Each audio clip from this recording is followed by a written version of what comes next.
अस्सलाम वालेकुम। चैप्टर हम शुरू करने लगे हैं एंजाइम। ये बड़ा अहम और आसान चैप्टर है, ना सिर्फ एफएससी के लिहाज से बल्कि एमडी कैट के लिहाज से भी ये अहम है।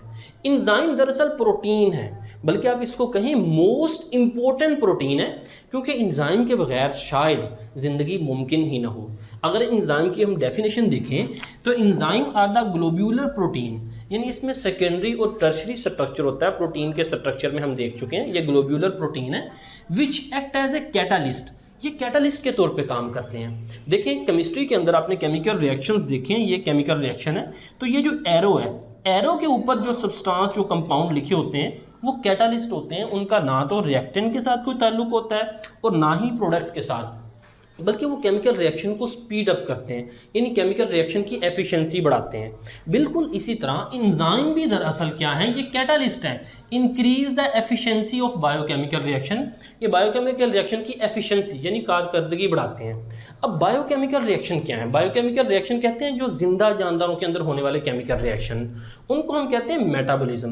यानी मेटाबॉलिज्म एक साइंटिफिक टर्म है। मेटाबॉलिज्म से मुराद है all chemical reaction taking place in a living organism, यानी जिंदा जानदार में जितने भी केमिकल रिएक्शन हैं उन्हें हम मेटाबॉलिज्म कहते हैं, और उन्हीं मेटाबॉलिज्म की वजह से एक जानदार जिंदा है। अब मेटाबॉलिज्म दो तरह की है, एक है कैटाबॉलिज्म। कैटाबॉलिज्म कहते हैं जिसमें बड़ा मॉलिक्यूल टूटता है, काटना, यानी काटने से कैटाबॉलिज्म आप याद रखें। बड़ा मॉलिक्यूल टूट के छोटे मॉलिक्यूल बनाता है एंजाइम की मौजूदगी में।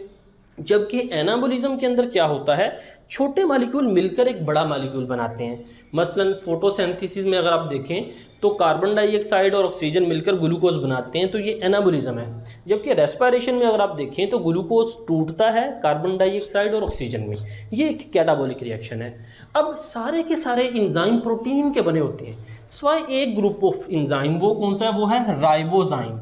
राइबोजाइम दरअसल आरएनए के बने होते हैं। मिसाल के तौर पर एक एंजाइम है पेप्टाइडल ट्रांसफेरेज। ये क्या करता है, जब प्रोटीन बनती है, प्रोटीन के कैसे बनती है? अमीनो एसिड के मिलने से। तो अमीनो एसिड के दरमियान में वो जो पेप्टाइड बॉन्ड बनाता है वो एंजाइम बनाता है पेप्टाइडल ट्रांसफेरेज। वो एंजाइम क्या करता है, दो अमीनो एसिड को जोड़ता है। अब वो पेप्टाइडल ट्रांसफेरेज एंजाइम भी दरअसल राइबोजाइम की कैटेगरी से बिलोंग करता है। अब हम देखते हैं कि एंजाइम की कंपोजिशन। एंजाइम वो कह रहा है हंड्रेड्स ऑफ अमीनो एसिड्स, यानी एंजाइम सैकड़ों अमीनो एसिड से मिलकर बने होते हैं। मसलन यहाँ पे देखिए, ये जो ग्रीन कलर का आपको नजर आ रहा है ये एंजाइम है, और ये किससे मिलकर बना हुआ है? अमीनो एसिड से। Coil to form globular shape, यानी वो अमीनो एसिड आपस में क्वाइल होके एक टर्शरी या क्वार्टरनरी स्ट्रक्चर बना देते हैं। Catalytic activity is restricted to the small portion of enzyme called active site. अब यहाँ पे गौर करें कि ये जो एंजाइम है इसका काम होता है सबस्ट्रेट को प्रोडक्ट में तब्दील करना। मसलन ये एंजाइम है और ये इसका सबस्ट्रेट है।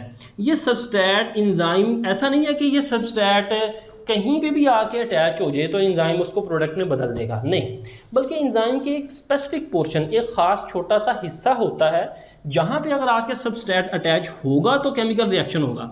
मसलन यहाँ पे देखिए, ये वाला जो हिस्सा है ये वो पोर्शन है जहाँ पे आके एंजाइम अटैच होगा तो कैटालिटिक एक्टिविटी यानी रिएक्शन स्टार्ट होगा।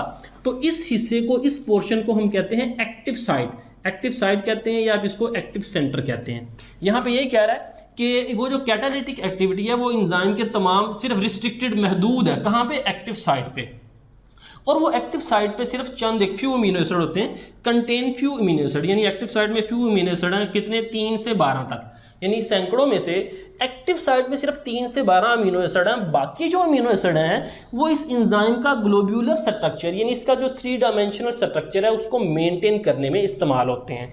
मसलन कह रहा है कि rest of bulk of amino acid maintain the shape of globular structure, यानी बाकी जो बल्क ज़्यादा अमीनो एसिड हैं वो शक्ल को मेंटेन करते हैं। अब देखें, कुछ एंजाइम ऐसे होते हैं जो 100% सारे के सारे प्रोटीन के बने होते हैं, यानी इनको काम करने के लिए किसी नॉन प्रोटीन पार्ट की ज़रूरत नहीं। उन एंजाइम को हम कहते हैं प्रोटोजाइम, यानी कंसिस्ट ऑफ ओनली प्रोटीन। और कुछ एंजाइम ऐसे होते हैं जिनको काम करने के लिए यानी नॉन प्रोटीन पार्ट की ज़रूरत होती है, उनके साथ नॉन प्रोटीन पार्ट भी अटैच होती है, उनको हम कहते हैं कॉन्जुगेटेड एंजाइम। अब देखें, वो एंजाइम जिसको काम करने के लिए साथ एक नॉन प्रोटीन पार्ट की ज़रूरत होती है, तो उस नॉन प्रोटीन पार्ट को हम कहते हैं कोफैक्टर। यहाँ पे देखें, ये कोफैक्टर डेफिनेशन क्या है इसकी? A non protein part which is essential for proper functioning of enzyme, ये नॉन प्रोटीन पार्ट ये यानी ये क्या है, एसेंशियल, इसकी ज़रूरत है फॉर द प्रॉपर फंक्शनिंग, यानी एंजाइम को मुकम्मल काम करने के लिए इस नॉन प्रोटीन पार्ट की ज़रूरत है। इस नॉन प्रोटीन पार्ट को हम को फैक्टर कहेंगे। मिसाल के तौर पर यहाँ पे देखें, ये जो एंजाइम आपको नज़र आ रहा है, सॉरी इसको यहाँ तक ये पूरा, अगर ये सबस्ट्रेट आके यहाँ पे अटैच हो भी जाए, जैसा कि यहाँ पे देखें ये सबस्ट्रेट ब्लू कलर का अटैच हो गया है, तो ये केमिकल रिएक्शन स्टार्ट नहीं होगा। कब तक? जब तक ये जो रेड कलर में आपको नजर आ रहा है ये है कोफैक्टर। जब तक कोफैक्टर अटैच नहीं होगा, यानी एंजाइम के साथ पहले कोफैक्टर अटैच होगा, फिर सबस्ट्रेट अटैच होगा, तो फिर केमिकल रिएक्शन स्टार्ट होगा। और केमिकल रिएक्शन के नतीजे में देखें, इस एंजाइम ने ये जो ब्लू कलर का सबस्ट्रेट था इसके दो प्रोडक्ट बना दिए, यानी यहाँ पे ये आधा हो गया, यहाँ ये दो, एक ये ब्राउन कलर का और ये ऑरेंज कलर के, ये दो प्रोडक्ट बन गए। प्रोडक्ट बनने के बाद ये जो एंजाइम और कोफैक्टर है यहाँ पे देखें ये दोबारा इस्तेमाल हो जाएंगे, यानी ये एंजाइम और कोफैक्टर रिएक्शन में इस्तेमाल नहीं होंगे, ये एज सच रिलीज हो जाएंगे और ये दोबारा केमिकल रिएक्शन में इस्तेमाल होंगे, यानी एंजाइम और कोफैक्टर दोबारा किसी नए सबस्ट्रेट को पकड़ेंगे और उसको प्रोडक्ट में तब्दील कर देंगे। तो यहाँ पे ये कोफैक्टर की फंक्शन क्या है? Act as a bridge between enzyme and its substrate. Enzyme और सबस्ट्रेट में यहाँ पे देखें ये कोफैक्टर क्या है? ब्रिज का काम कर रहा है, ये इन दोनों को कनेक्ट करने का काम कर रहा है। Some time act as a source of chemical energy, यानी कुछ रिएक्शंस के अंदर ये जो कोफैक्टर है ये केमिकल एनर्जी का जरिया भी होता है। अब आगे हम देखते हैं टाइप्स ऑफ कोफैक्टर। ये जो कोफैक्टर हमने देख लिया कि कुछ एंजाइम जिनको काम करने के लिए नॉन प्रोटीन पार्ट की ज़रूरत है, वो अब कोफैक्टर की इकसाम, अब कुछ कोफैक्टर ऐसे हैं जो ऑर्गेनिक होते हैं और कुछ ऐसे हैं जो इनऑर्गेनिक होते हैं। अब इकसाम को गौर से देख लीजिए, याद रखिए ये कोफैक्टर की इकसाम हम पढ़ रहे हैं। पहली किस्म है एक्टिवेटर, ये क्या है? ये इनऑर्गेनिक, यानी ये कोफैक्टर क्या है? ये इनऑर्गेनिक है। Inorganic cofactors are metallic ions, ये इनमें मेटेलिक आयंस शामिल हैं, मसलन मैग्नीशियम, आयरन, कॉपर और जिंक वगैरह। अब डिटैचेबल कोफैक्टर कॉल्ड एक्टिवेटर, याद रखें ये डेफिनेशन भी है एक्टिवेटर की कि ये डिटैचेबल कोफैक्टर हैं, ये एंजाइम से अलहदा हो सकते हैं। दूसरा यहाँ पे इसकी मिसाल है, देखें जी, ग्लूकोज प्लस एटीपी, ये ग्लाइकोलिसिस का रिएक्शन है एरोबिक रेस्पिरेशन वाले टॉपिक में, जिसमें देखें ग्लूकोज एटीपी को अपने साथ मिलाकर ग्लूकोज 6 फॉस्फेट में कन्वर्ट होता है और साथ एडीपी बनता है। अब इस रिएक्शन को कौन कैटालाइज कर रहा है? एक एंजाइम हेक्सोकाइनेज, और इस एंजाइम का जो कोफैक्टर है वो है मैग्नीशियम, और मैग्नीशियम कोफैक्टर की कौन सी किस्म है? एक्टिवेटर। दूसरा देखें कोफैक्टर है प्रोस्थेटिक ग्रुप। अब ये कह रही an organic non protein part which is covalently bonded with the protein part. ये इनऑर्गेनिक था, जबकि ये क्या है? ऑर्गेनिक है, नॉन प्रोटीन है, यानी ये प्रोटीन नहीं है। Which is covalently bonded with the protein, लेकिन ये प्रोटीन के साथ कोवलेंट बॉन्ड बनाता है। तो जब ये कोवलेंट बॉन्ड बनाता है तो ये डिटैचेबल नहीं। देखें ऊपर वाला क्या था? ये डिटैचेबल था, लिहाजा ये डिटैचेबल नहीं है क्योंकि ये कोवलेंट बॉन्ड बनाता है। इसकी मिसाल हम देखें, कार्बोहाइड्रेट्स इन ग्लाइकोप्रोटीन, प्रोटीन और कार्बोहाइड्रेट मिलकर ग्लाइकोप्रोटीन बनाते हैं, तो उसमें जो कार्बोहाइड्रेट है वो प्रोस्थेटिक ग्रुप है। इसी तरह पोरफिरिन रिंग जोन सी है जिसके दरमियान में आयरन होता है, वो पोरफिरिन रिंग जोन सी है, वो भी प्रोस्थेटिक ग्रुप है, वो एक एंजाइम साइटोक्रोम के साथ अटैच होती है। फिर अगली किस्म है कोफैक्टर की को एंजाइम, ये क्या है? ये भी ऑर्गेनिक है, नॉन प्रोटीन है, but which is loosely attach. देखें प्रोस्थेटिक ग्रुप कोवलेंटली बॉन्डेड था एंजाइम के साथ, जबकि को एंजाइम जो सा है ये एंजाइम के साथ loosely attach with the enzyme, closely related to vitamin. याद रखें को एंजाइम जो सा ये विटामिन से रिलेट करता है। क्यों? क्योंकि they are the derivatives of vitamin, क्योंकि इनको विटामिन से ही ड्राइव्ड किया गया है, यानी इसका जो रॉ मटेरियल है वो वही है जो विटामिन का होता है। Only small quantity of vitamin needed because like enzymes coenzyme can be used again and again. यानी को एंजाइम को बनाने के लिए, जैसा कि हमने कहा कि को एंजाइम को बनाने के लिए मटेरियल विटामिन से ही लिया जाता है, विटामिन से ड्राइव्ड है। वो कह रहा है सिर्फ थोड़ी सी मिकदार, स्मॉल क्वांटिटी ऑफ विटामिन की रिक्वायरमेंट है, क्योंकि जिस तरह एंजाइम ख़त्म नहीं होता, बार बार इस्तेमाल होता रहता है, इसी तरह को एंजाइम भी जब एक दफ़ा बन जाता है तो वो ख़त्म नहीं होता, बल्कि बार बार केमिकल रिएक्शन में यूज्ड अगेन एंड अगेन होता रहता है। दे आर डिटैचेबल कोफैक्टर, ये भी डिटैचेबल हैं। देखें एक्टिवेटर और को एंजाइम दोनों डिटैचेबल हैं, जबकि प्रोस्थेटिक ग्रुप जोन से हैं वो एंजाइम के साथ कोवलेंट बॉन्ड बनाते हैं। इनकी मिसाल देखें एटीपी, एनएडी और एफएडी वगैरह। यहाँ पे रिएक्शन देखें, इथाइल अल्कोहल जो सा है वो एसिटाल्डिहाइड में कन्वर्ट हो रहा है। तो इस रिएक्शन को कौन सा एंजाइम कैटालाइज कर रहा है? Alcohol dehydrogenase. और इस एंजाइम के साथ को फैक्टर कौन सा है? वो है NAD। और ये NAD को फैक्टर की कौन सी किस्म है? को एंजाइम।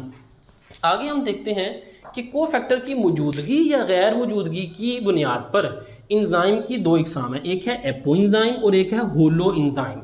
याद रखें, एक चीज़ याद रखें कि ऐसा एंजाइम जिसको को फैक्टर की ज़रूरत होती है काम करने के लिए, तो अगर को फैक्टर नहीं होगा तो वो एंजाइम काम भी नहीं करेगा। उस कंडीशन में वो एंजाइम इनएक्टिवेट हो जाएगा। अब देखें, एक है एपो। एपो का मतलब होता है विदाउट, होलो का मतलब होता है कंप्लीट। तो एपो एंजाइम से मुराद है विदाउट को फैक्टर, ऐसा एंजाइम जिसका को फैक्टर उसके साथ मौजूद नहीं। यहाँ पे देखें, एन एंजाइम विदाउट इट्स को एंजाइम और प्रोस्थेटिक ग्रुप। ये को एंजाइम और प्रोस्थेटिक ग्रुप को फैक्टर ही हैं। तो जारी बात है, जब ये को एंजाइम और प्रोस्थेटिक ग्रुप नहीं होंगे तो ये इनएक्टिव होगा। अब वो कह रहा है एडिंग करेक्ट कंसंट्रेशन ऑफ को enzyme the apo enzyme will restore enzyme activity. यानी जब आप इसमें को एंजाइम यानी को फैक्टर डालेंगे तो ये दोबारा एक्टिवेट हो जाएगा, दोबारा इसकी एक्टिविटी रीस्टोर हो जाएगी। तो आप कह सकते हैं कि एपो एंजाइम ये ऐसा एंजाइम है जब रिक्वायरमेंट होती है कि ये काम करे तो तब इसके साथ को एंजाइम को जोड़ दिया जाता है, जब रिक्वायरमेंट होती है काम ना करे तो तब इसको इनएक्टिवेट कर दिया जाता है। जबकि होलो एंजाइम ऐसा होता है एन एक्टिवेटेड एंजाइम, यानी एक्टिवेटेड है कैसे? Consisting of polypeptide chain and cofactor, यानी इसमें एंजाइम भी है प्लस कोफैक्टर भी है। एंजाइम प्लस कोफैक्टर वो क्या बन जाएगा? Holo enzyme. जबकि एंजाइम माइनस कोफैक्टर क्या बन जाएगा? Apo enzyme. तो ये एक्टिवेटेड है, ये काम करेगा। तो यहाँ पे एक सवाल ये पैदा होता है कि ऐसे एंजाइम जो सिर्फ प्रोटीन पर मुश्तमिल है, जिनको काम करने के लिए नॉन प्रोटीन पार्ट की ज़रूरत ही नहीं, क्या वो भी इनएक्टिवेट हो सकते हैं? जी हाँ, वो भी इनएक्टिवेट हो सकते हैं। मसलन हमारे स्टोमिक के अंदर एक एंजाइम पैदा होता है जिसको हम कहते हैं पेप्सिनोजिन। अब पेप्सिनोजिन ये खुद ही अकेला काम करता है, इसको को फैक्टर की ज़रूरत नहीं। लेकिन पेप्सिनोजिन इनएक्टिव होता है, क्यों? क्योंकि उसकी जो एक्टिव साइट है ना, वहाँ पे एक और पॉलीपेप्टाइड का सेगमेंट जो सा वो अटैच होता है, यानी उसकी एक्टिव साइट को एक पॉलीपेप्टाइड के सेगमेंट ने कवर किया होता है, जिसकी वजह से वो पेप्सिनोजिन इनएक्टिव होता है। और जैसे ही हमारे स्टोमिक के अंदर हाइड्रोक्लोरिक एसिड बनता है, तो हाइड्रोक्लोरिक एसिड की वजह से हाइड्रोक्लोरिक एसिड क्या करता है? वो एडिशनल पॉलीपेप्टाइड को डिसॉल्व कर देता है और वो पेप्सिनोजिन एंजाइम पेप्सिन में कन्वर्ट हो जाता है, यानी वो एक्टिव फॉर्म में आ जाता है। पेप्सिनोजिन इनएक्टिव फॉर्म है और पेप्सिन जो सी है वो उसकी एक्टिव फॉर्म है, वो एक्टिव फॉर्म के अंदर आ जाता है। अब वो कह रहा है कि where enzyme are found, enzyme मौजूद कहाँ पे होते हैं? जारी बात है, जहाँ पे जिस एंजाइम ने काम करना होता है वो वहीं पे मौजूद होता है, क्योंकि एंजाइम बड़े स्पेसिफिक होते हैं। ये जो एंजाइम जिस सबस्ट्रेट पे काम करता है वो किसी और सबस्ट्रेट पे काम नहीं करता। मसलन जो एंजाइम जो फोटोसिंथेसिस के रिएक्शन को कैटालाइज करेगा वो क्लोरोप्लास्ट में मौजूद होगा, क्योंकि फोटोसिंथेसिस क्लोरोप्लास्ट में होती है। इसी तरह सेलुलर रेस्पिरेशन में को कैटालाइज करने वाला एंजाइम माइटोकॉन्ड्रिया में मौजूद होगा और प्रोटीन को बनाने वाला एंजाइम राइबोसोम में मौजूद होगा, क्योंकि प्रोटीन राइबोसोम के अंदर बनती है। तो ये था आज का लेक्चर, मिलते हैं अगले लेक्चर के साथ। अस्सलाम वालेकुम वरहमतुल्लाहि वबरकातुहू।